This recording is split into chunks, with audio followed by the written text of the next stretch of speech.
को exit poll ने भी नकार दिया था, तेजस्वी ने भी साथ नहीं लिया। सीमांचल में उन ओवैसी की पतंग बहुत ऊंची उड़ी है। रुझान अगर नतीजों में बदले तो एक साथ 6 सीटों पर ओवैसी का कब्जा होगा। इन सब पार्टी का एक ही बात ये लोग कहते हैं कि ओवैसी हैदराबाद को छोड़कर बिहार और सीमांचल को क्यों आता है।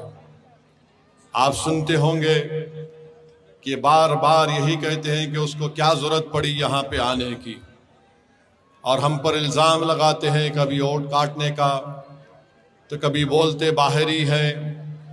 मगर हम आपको बताना चाहते हैं कि बिहार भारत का हिस्सा है और रहेगा इंशाअल्लाह।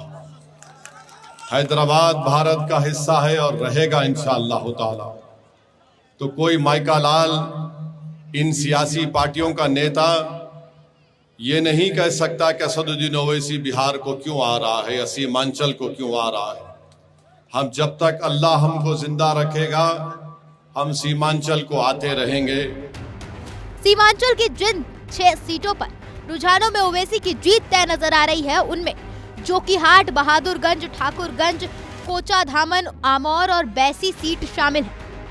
अख्तरुल इमान की सीट ओमैर भी शामिल है। अख्तरुल इमान और ओवैसी ने भी तो तेजस्वी से 6 सीट ही मांगी थी। सीमांचल में कुल 24 सीटों में से 6 सीटों पर AIMIM आगे चल रही है और जीत के करीब है। वहीं बाकी कुछ सीटों पर भी पार्टी ने अच्छा प्रदर्शन दिया है। ऐसे में जब वाकई लग रहा है कि ओवैसी ने तेजस्वी की चॉकलेट छीन ली। दरअसल ओवैसी ने चुनावी मंच से कहा था कि जब हम सीमांचल में पूरी ताकत से चुनाव लड़ेंगे तो कोई ना बोले कि मम्मी मम्मी हमसे चॉकलेट छीन ली।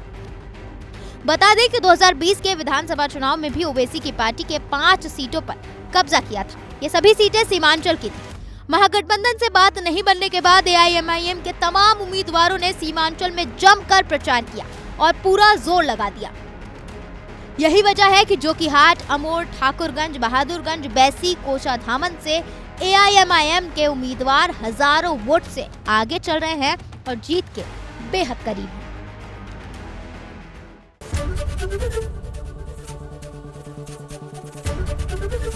ABP गंगा, खबर आपकी, जुबान आपकी।